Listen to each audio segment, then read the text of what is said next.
What's up, everybody, and welcome to my review of Friday Night Smackdown. A lot of things going on in the show tonight. Knoxville, Tennessee. It's going to be, I guess, a big celebration for Bianca Belair later on tonight. But what does SmackDown really have planned? What do we got going on? We do kick it off with Roman Reigns, though, coming out with Crew, the Bloodline, Usos, Paul Heyman out there. Basically, kind of talking about, what happened last week with Brock. But at Crown Jewel now, it will be Brock Lesnar versus Roman Reigns for the Universal title. So it's going to happen in Saudi Arabia, folks. Saudi Arabia. Blood money. Blood money. But Reigns basically, told the fans to acknowledge him and even told Heyman, like, all right, Heyman, I need you to, properly educate these people on how to do it, okay? And, Heyman went on to say that Roman Reigns had his greatness since he was just a little boy. He is that great. He fears no man. He fears no beast. He fears no demon and whatnot. They all fear Roman Reigns because Balor, why does he have to resort to being his inner demon just to challenge Reigns if he doesn't fear him? And that Brock fears him and that, he knows Lesnar, professional basis, even like his own family for the past 20 years. But it was something different. He saw fear in his eyes last week. And as he continued to talk, next thing you know, the new WWE champion came out, Big E, which I don't know how long he's really on SmackDown at this point. I'm assuming he's on Raw. I know he's on SmackDown before, but he's the WWE champion now, so I'm going to assume he's on Raw. But Big E came out. Next thing you know, Finn Balor came out. And we had a tag match then after that between them versus the Usos after commercial break, which Big E and Finn Balor ended up winning coup de grace and whatnot. Basically, making Balor look strong before the title match. And come on, Big E out here as the new WWE champion, who is very over right now. So I can see why they won it anyways in general. Reigns and Lesnar watching the back. And, Reigns basically said, he wanted to ask him something and whatnot. And so she wasn't gonna be there, right? I did not know he's gonna appear at SummerSlam, he says. And Lesnar fears you and whatnot, but Reigns says he's gonna be the Extreme Rules, and Heyman said no. And Reigns says, how would you know? And Lesnar fears you and whatnot. I'm under the impression that he doesn't show up there. But Reigns says, I don't pay you to make be under the impression. I need you to know in advance, okay? So Heyman just squirming there most of the time when Reigns is just calling his bullshit card on Heyman. Boogs and Nakamura came out and danced, of course.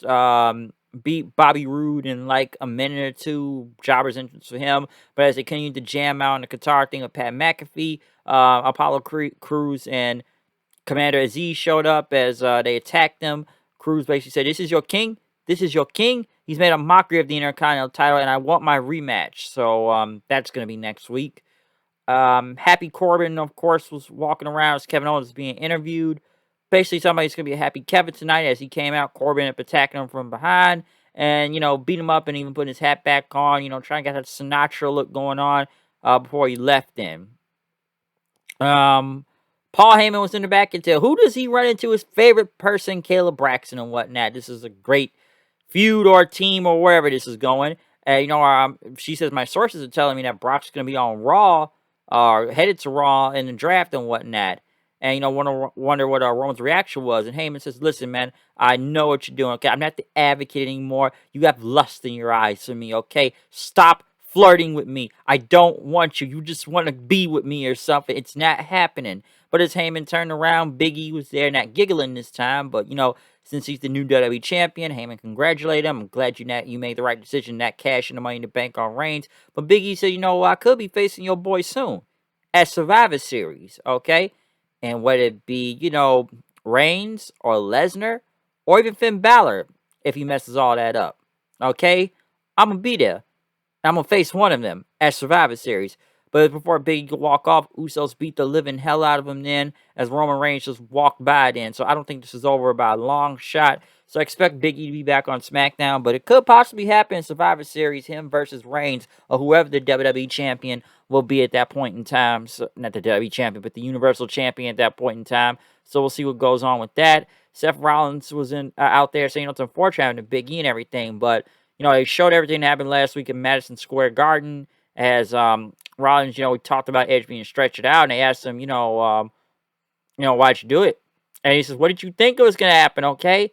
All right. I got one of the greatest wins in my career right now. And everybody wants to look at me with a side eye. My own employer, Ryan, saying my actions were, inconceivable and whatnot. And listen, man, I won with a legal move. I've always won with this move for the majority of my career. And that, Edge went too far because you're a family man. You want to risk it all and whatnot. I'm not to blame here. You are, okay? And you're sitting at home right now watching. So we need to do this one more time, okay? One more time. If it does happen one more time, I'm gonna go there. I'm gonna beat the living hell out of you in front of your own family and whatnot.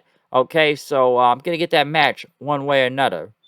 Um, Tony Storm and Tony Storm, yeah, where's she been? Finally having a match now. Liv Morgan went against Carmella and Zelina Vega, joining Akatsuki. I'm sorry, I can never get the name right. The Akatsuki clan and whatnot. Naruto reference there. I did like the gear. Apparently, this was their match that was supposed to be on Madison Square Garden last week before it was canceled and whatnot. Didn't really last that long. They won by count out, Tony Storm and Liv Morgan, but because Carmella's nose was hurt or something, and Morgan says, oh, sorry, I broke your nose, so now I try to do a match of Extreme Rules. I'm going to make you look hideous on in and outside. Which, why does it say Extreme Rules is something you just put on Smackdown? It's not like a stipulation or anything.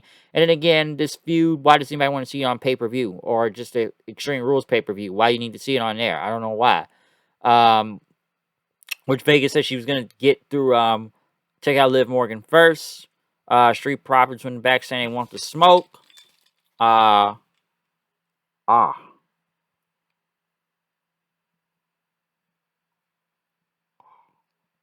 about that. Mouth hurt right there. But, Finn Balor was in the back then talking about the demon. And, his family being, more into a family of railroad workers and whatnot. That he's not supposed to be here, but, he's made it and people doubt him all the time. But the demon unlocks the rage inside of himself and he cannot control because he doesn't summon the demon. The demon summons him and he will become the Universal Champion.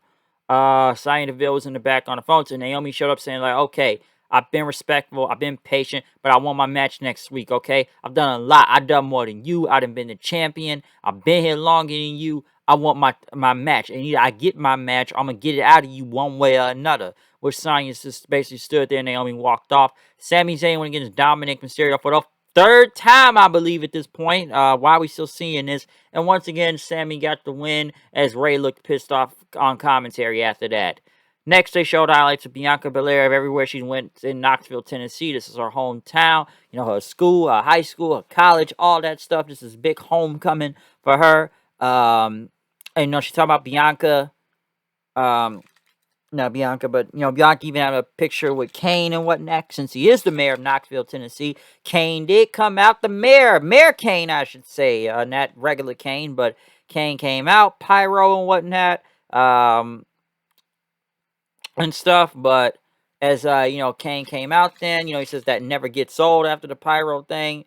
And he's the mayor and he introduced Bianca, which Bianca got a big reaction. Her family was out there and whatnot. I'm talking about, Knoxville made her and everything, and now, she's here, her family's here, it's a big celebration and whatnot. And Kane even gave Bianca the key to the county, not the key to the city, but it was his big key and whatnot. And, thanking everybody out there and just even singing along to Rocky Top. I guess that's the thing for Knoxville or the university and whatnot, Tennessee and everything. But Becky Lynch came out then and, oh, yeah, you hear, look at this, it's homecoming. And, Bianca says, you don't go here. And, I'm not trying to steal your thunder. I'm still trying to steal your thunder and whatnot. But, I'm going to beat you just like what happened at SummerSlam or whatnot. Which Bianca didn't even accept the handshake from her. As Becky tried to leave, Bianca tried to attack her, grabbing her hand, but Becky tried to swing on her. Bianca tried to go for the KOD, but Becky got out, hit the manhandle slam, and basically got out of dodge. Then Bianca was back up, so at least they didn't make the face look too bad right here in her hometown after having this big, huge celebration and whatnot. But so I guess trying to make Becky look strong, getting this heel thing over. She came out dressed like Kill Bill for some reason too, but I didn't mind the ending segment out there. It was good. It's always nice to see Kane too. So I didn't mind it, given it was like the big homecoming and everything. So SmackDown was pretty good. I guess Extreme Rules is probably by next week, if I'm not mistaken. So we'll see what happens there. But it wasn't a bad show. I thought SmackDown was okay. It's pretty solid and whatnot. So didn't think it was a bad show. Had its parts here and there, fell off in, fell off there, or was good and whatnot. But yeah, that's what I thought about SmackDown tonight. But comment, subscribe. Find me on Twitter at HoodKnight90. Tell me what you think about the show in general. I'm out of here. See you guys later. Peace.